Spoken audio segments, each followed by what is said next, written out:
আসসালামু আলাইকুম প্রিয় বন্ধুরা, আজকে আমি আপনাদেরকে হাজার বছর পুরনো একটা কচা গাছের সাথে পরিচয় করে দিব। এটা হচ্ছে আমাদের নড়াইলেই 3 নং চণ্ডীবারপুর ইউনিয়নে, গ্রামটা হচ্ছে বাধাল, আমাদের গ্রামে আর কি। এই গাছটা সম্পর্কে অনেকেই জানেন না, বা আবার গ্রামে যাদের বাড়ি আমার গ্রামে এরা জানেন। গাছটার কাছে আসছি, আমি কাছে এসে ভিডিও বানাচ্ছি। আসলে গাছটা হচ্ছে গাছের কাছাকাছি চলে আসছি আমি। এই যে দেখেন এই কচা গাছটা, এই কচা গাছটার বয়স অনেক। আপনাদেরকে আমি মানে কিভাবে কি বলি বোঝাইতে পারবো না। এই কচা গাছটার বয়স হাজার বছর পুরনো একটা কচা গাছ। এই কচা গাছটা আসলে আমরা ছোটবেলা নাকি জিন্দা ছিল আর কি। আমরা ছোটবেলা শুনছি যে জিন্দা ছিল, আসলে আমি দেখিনি, মনে পড়ে না আর কি। ঠিক আছে, এখন এই কচা গাছটা নিয়ে অনেক ইতিহাস আছে। কচা গাছটা নিয়ে আসলে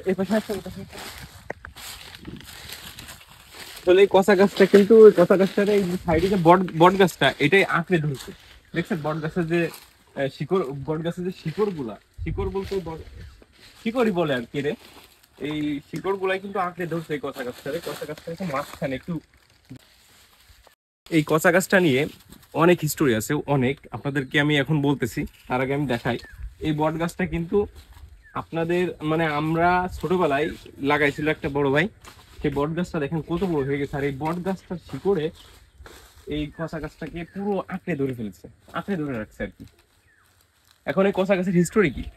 এই কচা গাছটা কিন্তু মানে এত মোটা ছিল যে মানে এটা কিন্তু জাস্ট মূল, এটা কিন্তু জাস্ট মূলটা দাঁড়ায় আছে, হ্যাঁ? আর এই কচা গাছটা এত মোটা ছিল যে 5-7 জনে বেড়ে পাতো না আর কি।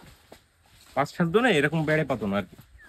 এখন এই কচা গাছটা আমি শুনছি যে কচা গাছটাকে নাকি কোপ দিলে রক্ত পড়তো।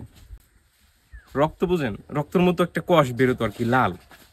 আর এই কচা গাছটা মরে যাওয়ার পরে এই কচা গাছের যারা মানে খড়ি রান্না দিয়ে বান্না করছে, ওই রান্নাটা খাইছে, তাদের গলাতে নাকি রক্ত পড়ছে, এরকমের স্টোরি আছে শুনছি আর কি, আমি জানি না। তবে এই কচা গাছটা আমাদের আমাদের এলাকায় অনেকেই চেনেন। এদিকে আসো। এই যে বট গাছটা, এই বট গাছটা কিন্তু আমরা মোটামুটি ভালোই বুঝি, তখন কিন্তু এক বড় ভাই লাগাইছিল। এই বট গাছটা দেখেন কত বড় হয়ে গেছে। আর সেই কচা গাছটা সাইডে ছিল, কচা গাছটা ইসে বট গাছের শিকড় গুলো আটকে আছে। এই বট গাছটা কত বড় দেখছেন? যাই হোক, এই কচা গাছটা নিয়ে অনেক হিস্টোরি আছে, আরো অনেক হিস্টোরি। এই কচা গাছের আরেকটা বিষয়, এই যে কচা গাছটা দেখালাম আমি আপনাদেরকে, এই কচা গাছের উপরে, একবারে উপরে একটা চেয়ার ছিল আর কি, ডাল দিয়ে বানানো চেয়ার।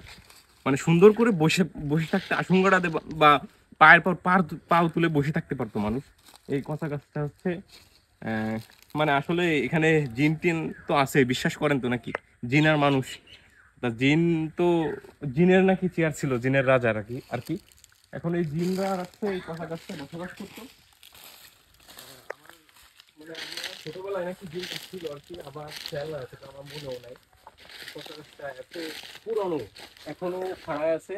তবে এই বট গাছের শিকড় গুলো ওরা আটকে ধরে রাখছে আর কি, আর ঘিরে ফেলাইছে আর কি। বট গাছ তো এত পরিমাণ বলে ভাই, কারণ দেখেন এই বট গাছটা আমরা মোটামুটি যখন বুঝি, তখন কিন্তু এই বট গাছটা এক বড় ভাই লাগাইছিল।